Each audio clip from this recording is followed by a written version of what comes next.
Okay, let's get started. It's 12:30. This is Steve Greenapple, Steiker, Fischer, Edwards, and Greenapple, and we are here today to discuss corporate governance of ESOP companies.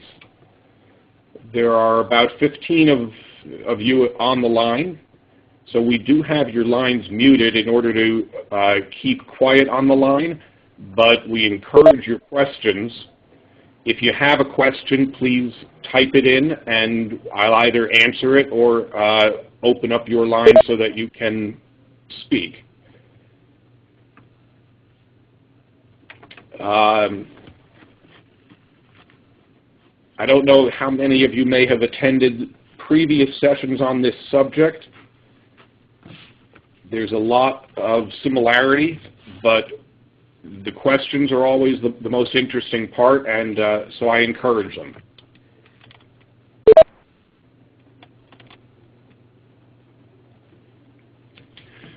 The legal framework for corporate governance of ESOP companies is the same as for other corporations. Corporations are a creation of state law, and therefore state law governs the roles and responsibilities and powers of each of the parties. Actually, I am going to back up. We're only 1 minute into the time, and about 5 new people just joined, so I'm going to start again. This is Steve Greenapple of Steiker, Fischer, Edwards, and Greenapple. We're here discussing corporate governance of ESOP companies, and I'd like to encourage all of you to ask questions during and after the presentation. Your lines are muted in order to allow everyone to hear without a great deal of noise, but you can type questions and I'll see them, and I'll either answer them directly or open up your line so that you can speak. We're on the first slide dealing with the legal framework. The legal framework for governance of ESOP corporations is very similar to the legal framework for that of any corporations in the United States.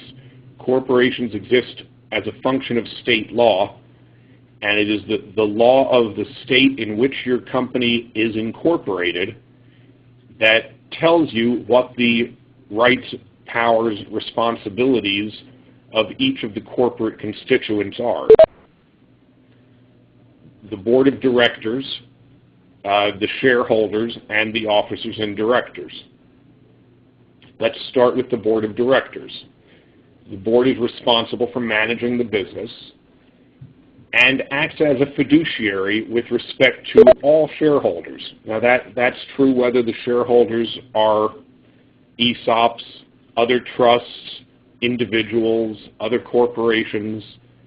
The board of directors is a fiduciary with respect to all of the shareholders and all equally. It doesn't owe any special obligation to any one of them in its capacity as board.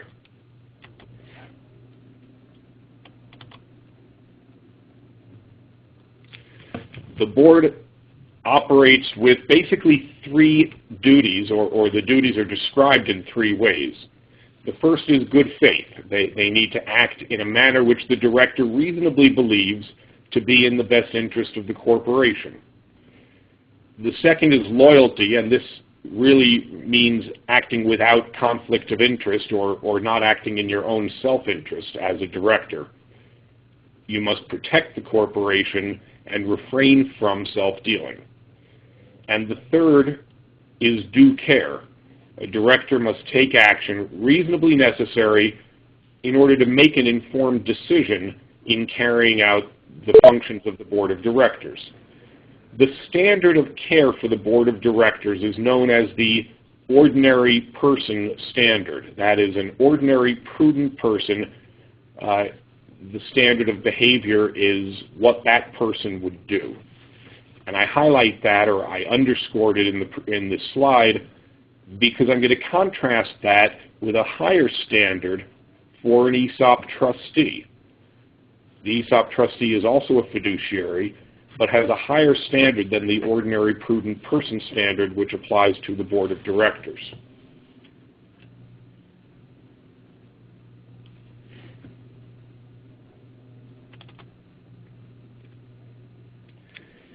The board of directors under state law of every state that I'm aware of is protected by a rule created by the courts.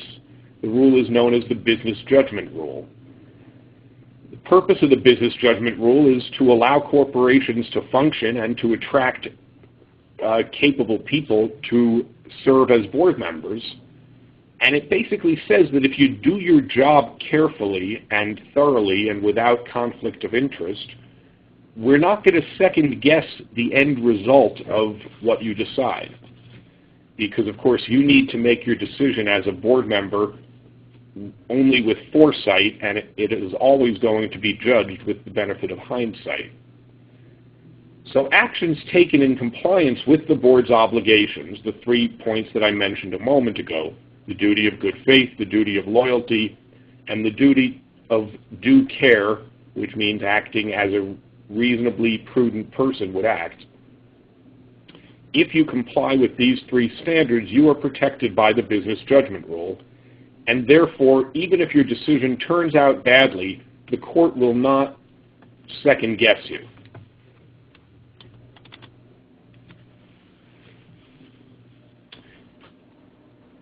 The board of directors are ERISA fiduciaries only to the extent that they exercise control over plan assets or have discretionary authority over the plan management or administration.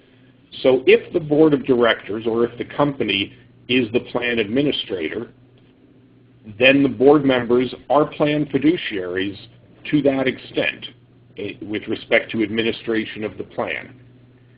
One very important way in which boards are typically fiduciaries is in fulfilling their duty to appoint a trustee to act as trustee of an ESOP,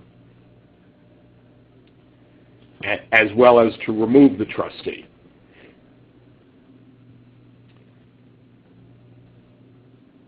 Other board actions, such as adopting an ESOP, amending an ESOP, terminating an ESOP, are what we call settlor functions. The settlor is the legal person, in this case the corporation, that puts something into a trust. And in this case it's the ESOP trust, the settlor is the company, and it's up to the settlor to amend the trust if they so choose, or to terminate the plan and trust within the restrictions that amendments or terminations are allowed under ERISA. In that capacity, they are not ERISA fiduciaries. They are acting as board members. Now let's contrast the role of board members who manage the corporation with the role of a true ERISA fiduciary, and typically here we're referring to the trustee. The trustee owns the shares of stock of the company for the benefit of the plan participants. And in its capacity as acting as the legal owner for the benefit of the beneficial owners, the trustee is a fiduciary and has a very high standard. The ERISA fiduciary must act solely in the interest of plan participants.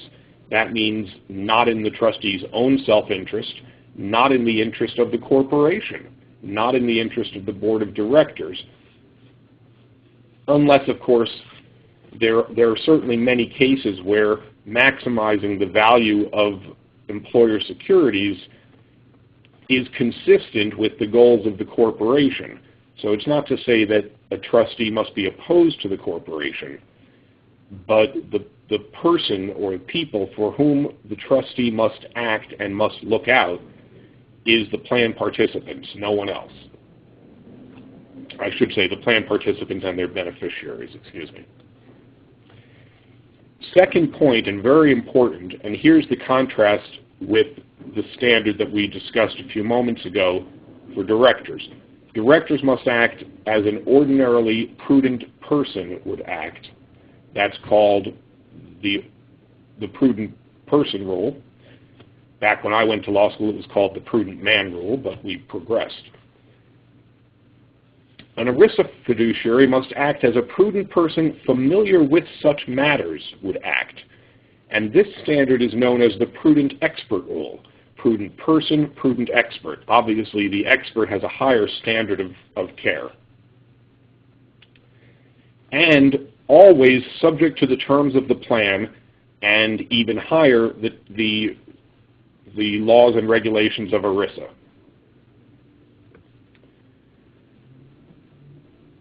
Board actions that affect the company's operation and assets, even though the company is owned 100% by an ESOP, are ordinarily not subject to ERISA. So the company, with a few exceptions, the company can act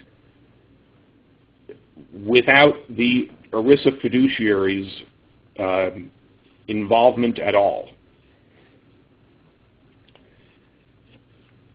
Where it gets complicated is where the ERISA fiduciary also serves as a corporate director and or officer.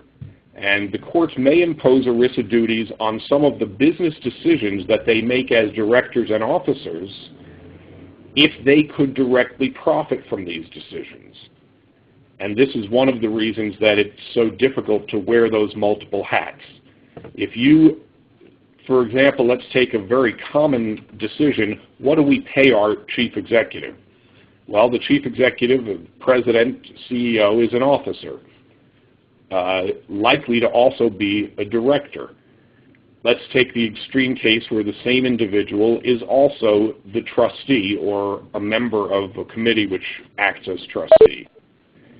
In setting their own compensation as a member of the board, that decision affects their own benefits, and it cannot be a purely disinterested or a non-self-interested decision, and therefore the courts may subject them to a higher standard, that is the standard subject, the standard applicable to an ERISA fiduciary. Indemnification agreements, which are quite common, in which a trustee is engaged to act as trustee for an ESOP, typically the agreement between the company and the trustee will say that the company agrees to indemnify the trustee for any liability that may arise out of this engagement.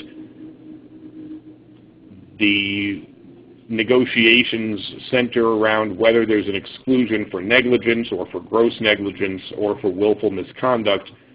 But in any event, if the agreement provides for indemnification greater than that which is permitted by ERISA, it may be unenforceable if the effect is to harm ESOP participants.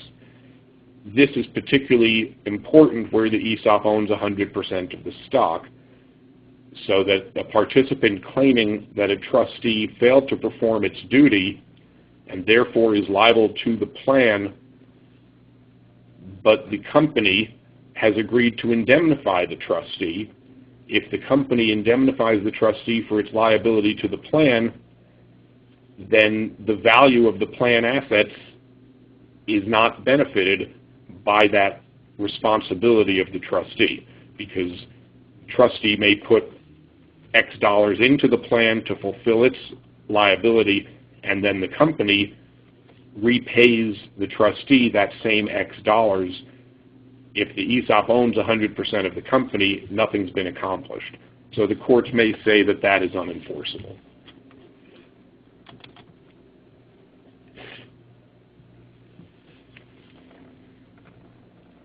When making decisions, we're always faced with having to decide things going forward with what we know today, and our decisions are always judged at some future date with the benefit of hindsight.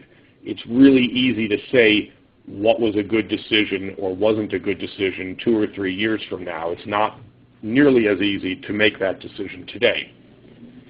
Therefore, there's a great deal of focus on the process that goes into the decision making, and we call this procedural prudence. It will protect the person who exercises procedural prudence from liability to a great extent, but it has the additional benefit of resulting in better decisions, so hopefully there won't be any liability that you need protection from. The procedural prudence is most important in the actual purchase or sale of ESOP stock. There are other situations in which it may apply, but this is the most common and most important for ESOP companies, particularly where there is a conflict, and that is often the case if, for example, the chief executive of the company is the owner of the stock selling to the company and the trustee is perhaps the chief financial officer of the company, maybe not a shareholder himself or herself, but someone who has spent years working for the chief executive and is beholden to the chief executive for his or her job. That creates a very difficult situation, and the trustee must bend over backwards to act prudently in that situation. The process involves getting the assistance of outside experts. Unless you, in your capacity as trustee, really are familiar with the circumstances, familiar with such matters as the standard applicable to you requires, you need to obtain that familiarity by hiring others. If you're not an expert in M&A transactions, acquisitions, or sales of companies, you need to hire a lawyer who is. If you're not an expert in valuation, you need to hire a financial advisor who is. The financial advisor must be independent, and this is the words of the ERISA statute. The financial advisor is also the only one who you are explicitly required by ERISA to hire.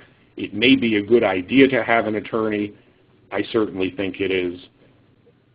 But ERISA explicitly states that you must have an independent financial advisor. However, don't get carried away with the process and with hiring others to be expert in areas where you may not feel completely expert yourself. The ultimate decision is yours, and you as trustee are ultimately responsible for making a prudent decision. So when you get a financial report from your independent financial advisor, it's your job to cross-examine them on that report, on the assumptions, the information going into the report, the mathematical analysis, the issues like the discount rate, which if you've ever looked through an ESOP valuation is a familiar concept to you.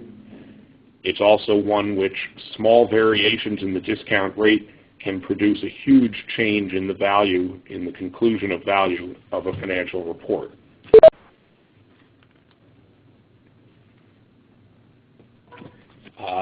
We have a question.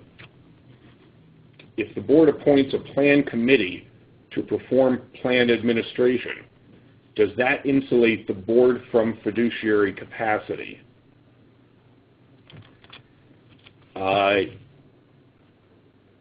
Well, the board, in appointing the committee, the board is acting as a fiduciary. So that task itself, they act as a fiduciary, and it's important that the committee that they appoint is made up of people who are capable of fulfilling that role.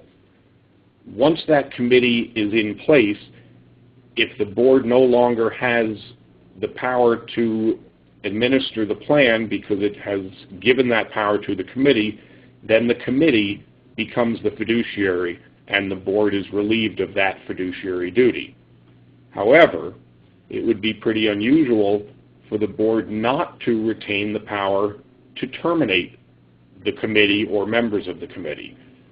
And they continue to act as a fiduciary in that capacity. So what it adds up to is to say that they're really sharing the fiduciary duty. They're not completely relieved of it, because if the committee is performing badly, then the board may have a duty to replace them and get someone who can perform the job better.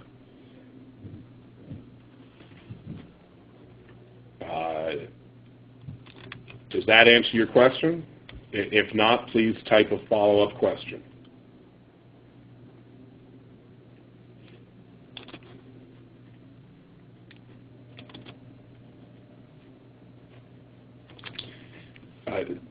Several years ago, in the wake of some serious scandals and bad corporate governance, Congress created the Sarbanes-Oxley Act, which imposes significant reporting requirements on public companies. These requirements do not apply to privately held companies, including ESOP companies.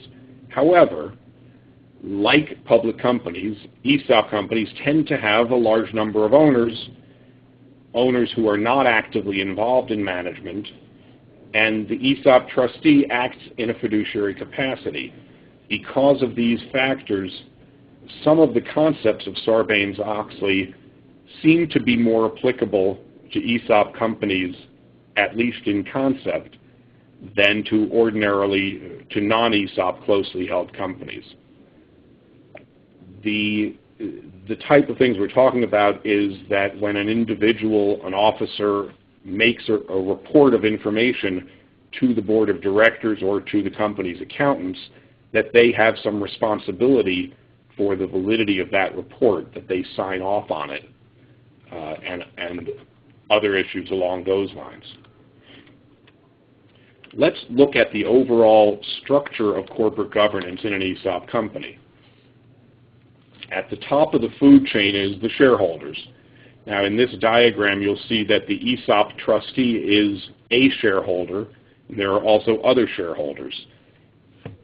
That obviously would not be the case if the ESOP owns 100%, but the diagram is meant to cover both situations where the ESOP owns all of the company or less than all. The shareholders elect the board of directors. That's the arrow on the right side of those two boxes, but also on the left side, the board of directors appoints the ESOP trustee. And this is the problem of circularity that you may have heard about and that we will talk a little bit further about. So the shareholders elect the board of directors. The board of directors elects management, the officers of the company, and management hires the employees. The employees, which typically includes management, are the participants in the ESOP. And the ESOP trustee represents those participants. So the line of corporate governance that in an ordinary corporation just runs top to bottom, shareholders, directors, management, employees, has two loops in it in an ESOP company. The first loop is the ESOP trustee electing the directors and the directors in turn appointing the trustees. The second loop is that the shareholder, all the way at the top of the food chain, is representing the employees of the company at the bottom of the food chain.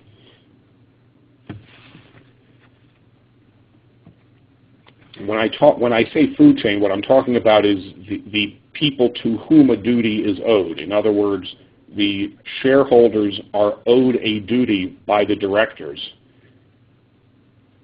In this case, the trustee, the board of directors is a fiduciary with respect to the shareholders and therefore with respect to the trustee. But the trustee is a fiduciary with respect to the plan participants. So you go from the top to the bottom. What does a shareholder do in a corporation? Again, I'll refer back to my first comment. This is governed by state law. But in every state, the shareholders elect the board of directors. In every state that I can think of, the shareholders have the right and power to approve major changes in the corporate structure. Now, these changes may vary from state to state, but generally we're talking about mergers, sale of substantially all of the assets of the company, reclassification of the company's stock, recapitalization of the company, consolidation of the company with another company, dissolution of the company, or reorganization of the company. These issues require shareholder approval. A sale of stock by the shareholder is not a corporate action at all. It's a shareholder action. So a sale of stock by the shareholder doesn't require a vote of the shareholders. In ESOP companies, with respect to these major matters, major corporate matters, the ESOP trustee has a duty to pass through to the plan participants the opportunity to instruct the trustee how to vote the shares. This is called pass-through voting, and when there is a shareholder vote required on any of these subjects, then the trustee must ask the plan participants to direct it how to vote the shares. Very important caveat is that a sale of the stock doesn't require a corporate vote. Therefore, the trustee need not ask the plan participants what to do when faced with the opportunity to sell the stock. That decision can be made by the ESOP trustee independently. Of course, that can be varied if the terms of the plan provide greater power to the plan participants.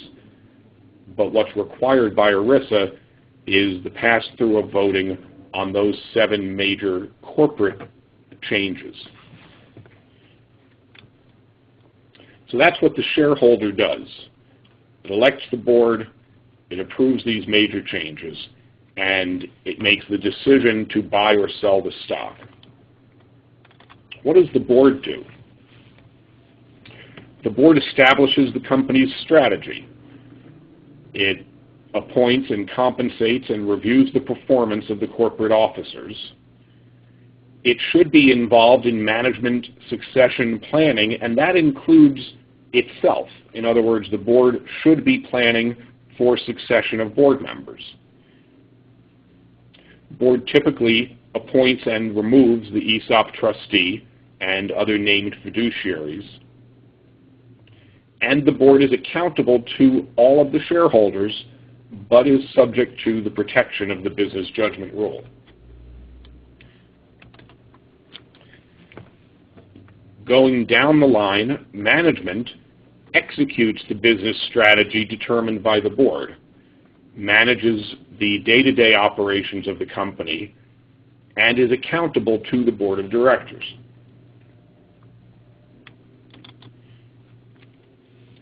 The ESOP trustee fulfills the role of shareholder in an ESOP company. It is selected and removed by the board, and as a shareholder, votes the shares owned by the ESOP to elect the board. In some plans, the trustee is directed, and it may be directed by a committee, by ESOP participants in the circumstances that we just discussed, or by the board of directors. The ESOP trustee, as shareholder, is accountable to the ESOP participants as an ERISA fiduciary. The ESOP trustee is not protected by the business judgment rule, although all the same standards are certainly good practice for a prudent ERISA fiduciary. It's not enough that you fulfill the duty of care of an ordinarily prudent person. You must fulfill the duty of a prudent person familiar with such matters.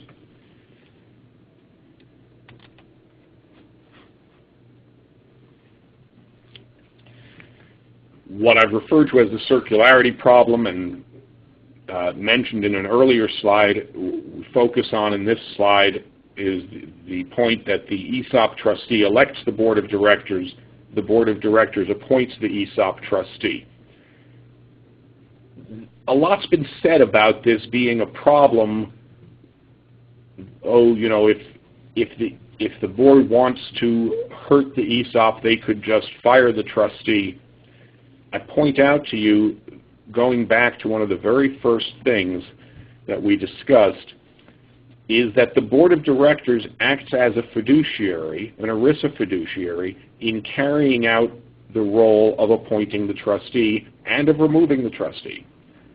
So I don't think that in reality it's quite as, it's really such a hopeless conundrum as some people make it out to be.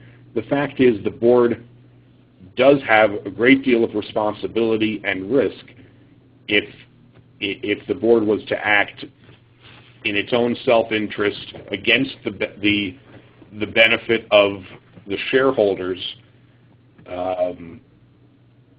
Take a typical situation. The board is faced with an offer to sell the company, and the board really likes what they're doing as board members, or some of them as officers of the company and employees of the company. They don't want the company to be sold, even if it might be a great deal for the shareholders. So first they don't tell the shareholder, and then the prospective buyer goes to the shareholder directly and says, hey, I made this offer to your board and I don't think they told you. I'm taking it directly to you. And the shareholder, the trustee, says, wow, that looks great. We should look into this. And the board says, oh, no, you don't. You're fired. Well, they can't do that. They are fiduciaries, and they are accountable. In that circumstance, they are accountable as ERISA fiduciaries for the benefit of plan participants. So the circularity problem, I personally don't see as being as much of a problem as is sometimes discussed.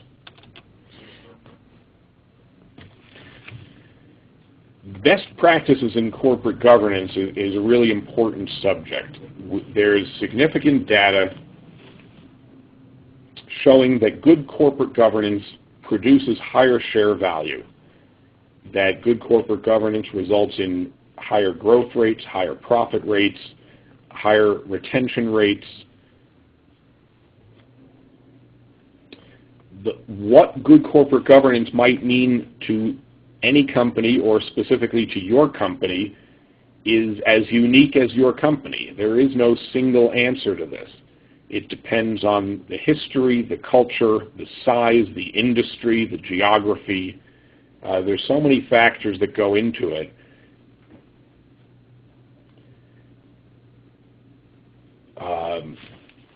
Excuse me, I've got a couple of questions here, so I'm going to back up.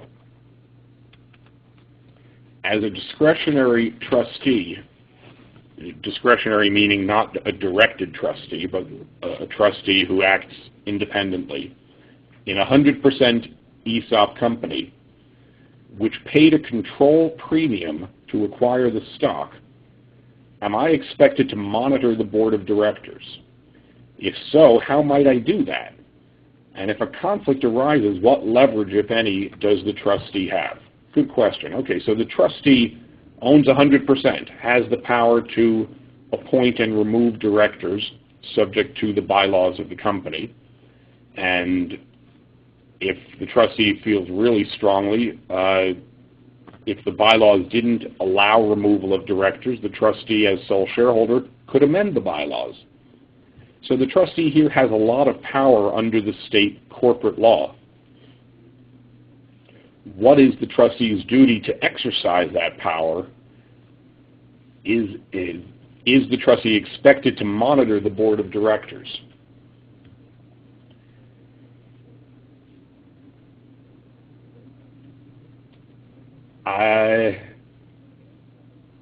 The trustee certainly in electing the board of directors is subject to the fiduciary standard of an ERISA fiduciary.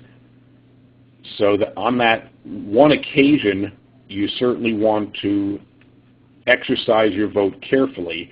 And if you think there's a real problem with the existing board, that may require you to take some action other than voting in the slate proposed by the board. The question goes way beyond that, though, to say, am I responsible to monitor the board? Well, you don't really have the power under state law as a shareholder to monitor the board. You don't have the power to say, I want to attend board meetings. And in fact, you wouldn't be benefiting the corporation, at least in one important way, if you did that, because shareholders are not protected by privilege, and therefore difficult legal issues that may arise and may be discussed at a board meeting, the board is free to discuss those issues openly and candidly amongst the board and the company's counsel. If shareholders were present, that same candor would not apply because the conversation would not be protected by privilege. So there are actually ways in which monitoring could be harmful to the company. The Department of Labor has recently taken the position, at least in some jurisdictions, that if you pay a control premium, you must have actual control over the day-to-day management of the company, and in particular over setting officer compensation. I think that this position goes against decades, it's really about a century of well-established corporate law, and I think it's a seriously unsound position. I think it undermines what corporations are and how they operate. But this is my opinion. I can't say that there are cases to back me up. This position of the DOL to which I refer only came to my attention quite recently in an investigation. It has not been stated as an official policy of the agency. It was just one investigator. So the question, to go back to it, it says, as a discretionary trustee of a 100% ESOP-owned company, am I expected to monitor the board? I think that it would be prudent for the trustee of a 100% ESOP-owned company to keep an eye on the board, perhaps request minutes of board meetings, perhaps request to attend an annual board meeting, to keep in communication with the board. The exact standard of what you're required to do and what you have the power to do is a little harder to answer, and it would really be a case-by-case question in specific fact circumstances. I hope that answer is helpful.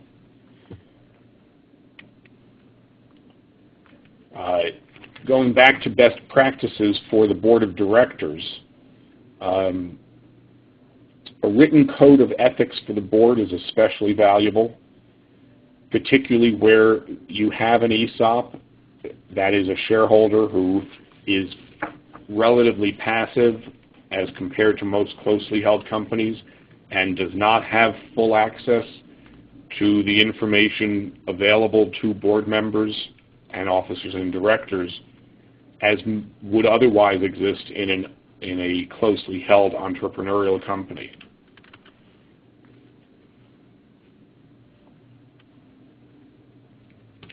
Let's take a closer look at the functions of the board and how it operates.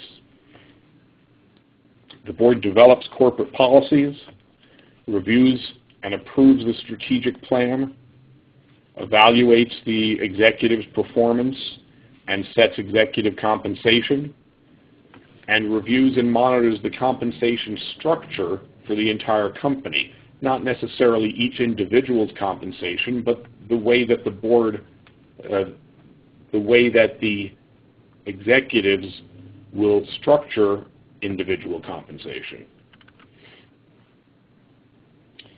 The board is responsible for making sure that the company complies with laws and regulations.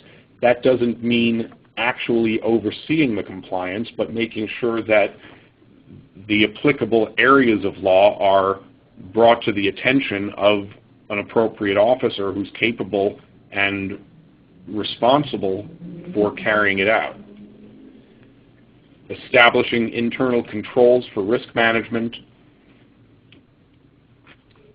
again, that we've discussed before, selecting and removing ESOP trustee and named fiduciaries, but also monitoring the performance of those fiduciaries, and documenting what's discussed in board meetings, what actions and decisions are made, and in particular whether there are dissenting opinions.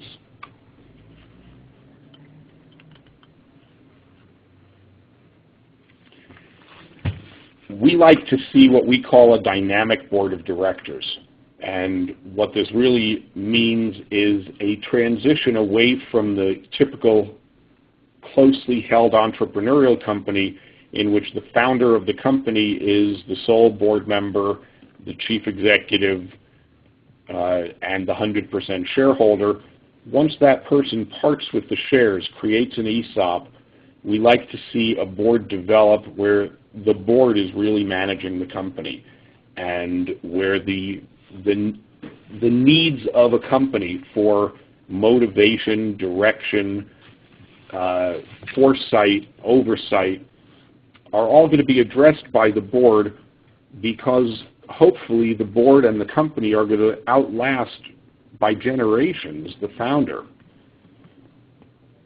Without a commitment to a dynamic board, the board will end up being disempowered. The board will be typically a rubber stamp for the chief executive, and when that chief executive reaches retirement age, whether they actually retire or not, the company may become a rudderless ship. With a commitment to a dynamic board, the company has the greatest chance of thriving over time and over the changes that companies face. What often blocks companies from achieving this are thoughts such as board meetings are a waste of time. Well, if the board doesn't do anything, it may be true that board meetings are a waste of time, so it's a circular argument. Independent board members are expensive. That may be true, but running a successful company is expensive.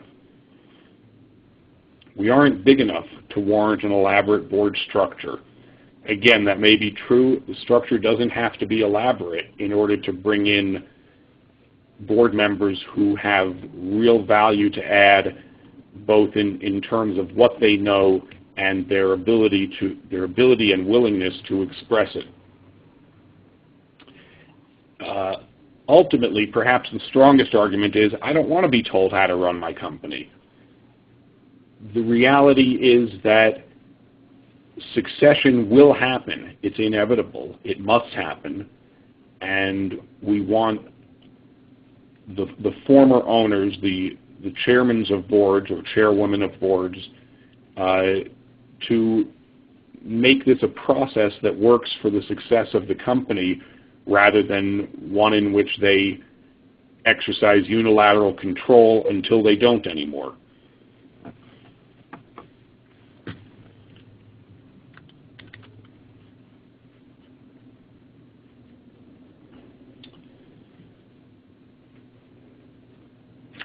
We talk about independent versus internal directors.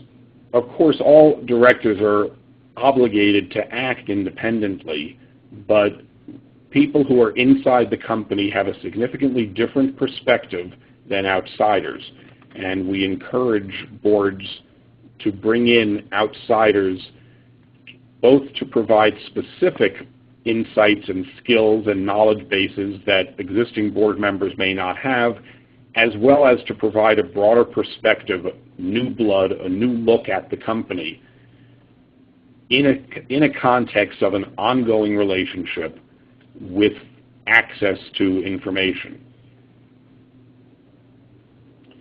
Whether the independent directors constitute a majority or a minority of the board depends on a number of factors: the size of the company, the percent owned by the ESOP. I would add a couple of others: whether the ESOP acquisition loan has been repaid, how long the company has been ESOP owned, and also whether there are committees. You can sometimes accomplish a great deal of independence by establishing key committees with majority independent directors, not necessarily having the entire board have majority independent directors. And in a moment we'll talk about committees. Internal directors typically should include the chief executive and a limited number of senior management. We don't want to have management and the board be identical. And if this is the way a company has been run in the past, which is not unusual, it's important that executives don't feel slighted if they're not elected to the board. One way to accomplish that is to educate them in a context like this one, to make them feel comfortable that they're not being singled out, that this isn't a reflection on not valuing them or any type of judgment that they have failed to perform, but merely saying that the role of the board is different than the role of management.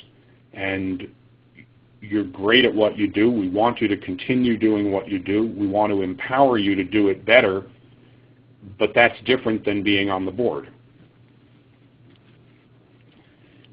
One issue that commonly comes up is, should the chief executive also be the chairperson of the board? It's one that should be discussed. I don't want to go into it in detail right now just due to time limits, but I think typically the answer is that it depends on the amount of time, where the company is in its history. If the chief executive is no longer functioning as the day-to-day manager but is still vital to the direction of the company, it might be a good time to separate the two roles. In selecting independent directors, you want people who are knowledgeable in relevant fields, who are socially and emotionally intelligent, and what I mean by that is who are capable of sitting in a meeting and confronting difficult issues directly, perhaps with the person sitting next to them or across the table. People who are experienced in business, not necessarily your business. And both successes and failures in business are very valuable experience. And stature in the community at large can also be very helpful for a number of reasons, both in establishing relationships with professionals, with lenders, with the government authorities that may impact your business, with employees, with the community itself. The criteria that are not good criteria are the friends of the CEO and other directors. Not to say that these people can't be good directors, but that shouldn't be the criteria for which they're chosen. People who are the same as board members you've already got in their knowledge, their experience, their ties to the community, and so forth.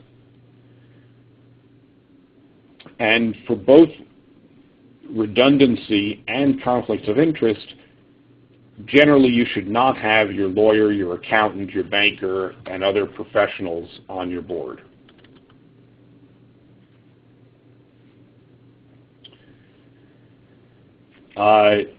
Sometimes a particular constituency will want a board seat.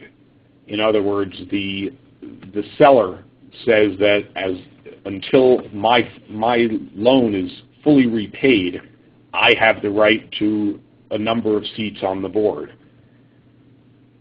There are certainly pros and cons to it, and it may just be economic reality that in order to establish an ESOP, you have to submit to that requirement. But it does create a possibility of conflict, because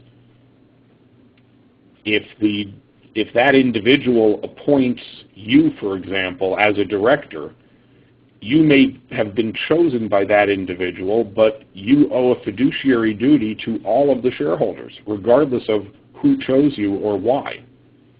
So it can create problems. Another question that comes up often in ESOP companies is, should we have a non-management director? I can tell you that most companies shy away from this. There's a big concern about confidentiality. I've worked with a couple of companies that have had non-management directors, and obviously they're going to choose people who are mature and intelligent and committed. We have consistently had the best experience with these non-management directors, and at least to our knowledge, never had a problem with confidentiality.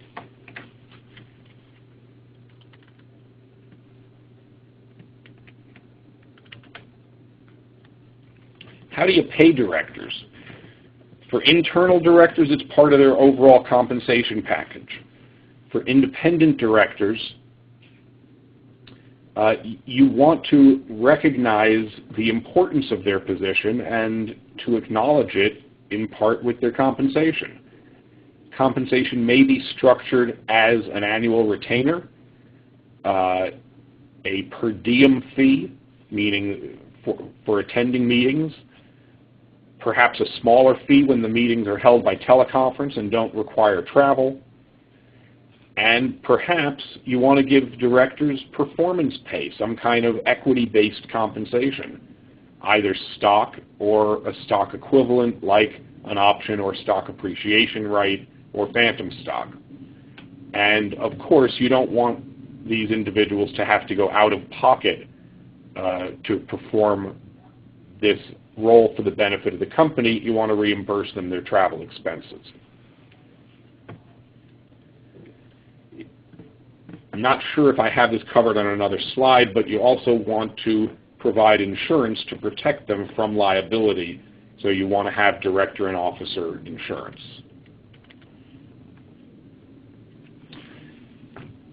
One of the ways that a board may conduct its business where they don't have independence and where they don't have a majority of independent directors and where they do have individuals wearing many hats and potentially having conflicting roles is to establish committees.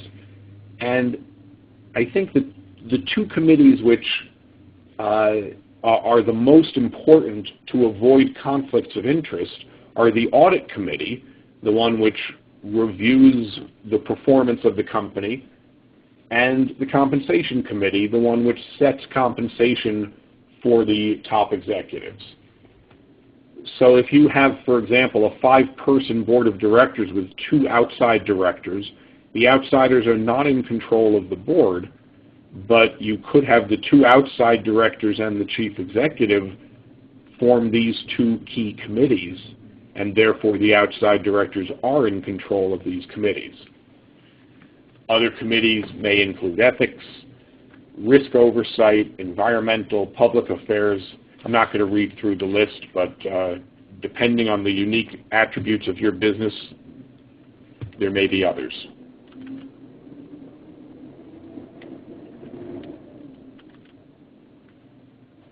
Board meetings are generally held quarterly. You don't want it to be less than quarterly. You don't want it to be a burden, and getting together ordinarily, certainly not more than monthly, although in special circumstances there may be a need for more frequent meetings. Nothing wrong with using teleconferencing. Be sure that your bylaws permit it. Board members should be encouraged to keep in touch between meetings, and it's a great idea, if you can do it, to have a board retreat. If not every year at your annual board meeting, perhaps every other year. Time for board members to get together informally and relax and get to know each other better, but also to talk about the business outside the formal setting of the board meeting.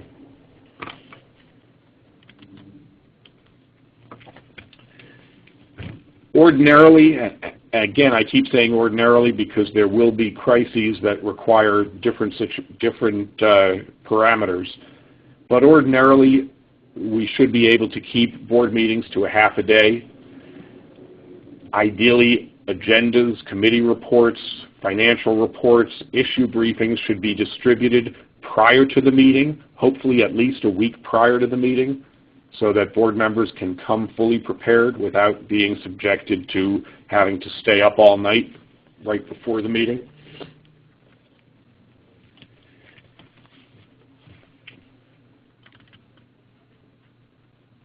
Meeting locations can be held at the company offices, provides an opportunity for the directors to get to know the company better, and exposes the employee owners to the directors, which is also a good thing. Retreats are typically off-site. Nothing wrong with having it in an enjoyable location as long as it's within a reasonable budget for your company. You want to treat directors well, provide comfortable settings and food and beverage as appropriate. You want diversity on your board. Again, in terms of business experience, failure is as important to a teacher as success. You want contacts with the community, with government and other relevant constituencies. And in the specific case of an ESOP, having a dynamic board, including outside directors, provides additional comfort to the employee owners. The CEO is also supported by the experience and stature of these outside directors. It also sets an example for the employees and shows them that we're not just talk. When we talk about employee ownership, it has real meaning. We've just got a couple of minutes left. Anyone who would like a copy of this PowerPoint presentation just send me an email requesting it. My email address is sgreenapple, S-G-R-E-E-N-A-P-P-L-E, at SFEG, Steiker, Fischer, Edwards, Greenapple, LAW.com. That's sgreenapple at sfeglaw.com. Joe, we got your request and we will send that out to you. Robert, you have a question. Alice, can you open Robert's line so he can speak? I can try. I need his phone number, though. Robert, if you'll type the last 4 digits of your phone number so we know which one it is, we'll open your line. Okay.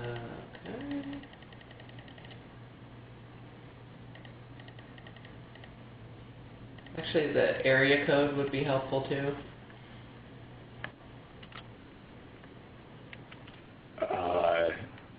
It's the 4th one from the bottom. 508, got it. Okay, go ahead, Robert. Okay, yeah. How do annual meetings? What is ESOPs? How do annual meetings work? What are the rules that are different from a normal shareholder meeting? Well, I don't know how. Really, it's not very much different than a normal shareholder meeting, except that the formalities of notice are usually observed. In other words, you give let me answer the question as if your company has a majority ESOP but also has other shareholders. You would send out the notice to all of the shareholders, including the ESOP, in accordance with the bylaws, typically at least 10 but not more than 30 days prior to the meeting. You would include the annual financial statements, the proposed slate of directors, any other information that you want to provide, and you hold the meeting. Typically, the shareholders' meeting is held first. There may be a discussion of the financial statements. It's not necessary. The trustee may attend by conference call or in person. the election of directors takes place, and if there's nothing more, the shareholder meeting is adjourned, and the board meeting commences. Okay, so if you have a situation where you're 100% ESOP and you've got 3 board directors, then the annual meeting, in other words, the employees would never have a chance to participate in the annual meeting with the trustee. Is that a correct statement? Well, you are not required by law to give the employees a chance. Okay. That's completely different question from, is it a good practice? Do we want to do it? Is this a great opportunity? I think it is a good practice. Many companies do it, and the annual meeting is a great time to provide that contact and exchange of information and ideas. It is 1:30 now, and I know that many of you have to leave. Please don't feel bad if you want to drop off, but I'll stay around as long as there are questions. And thank you for your time. I hope this has been helpful.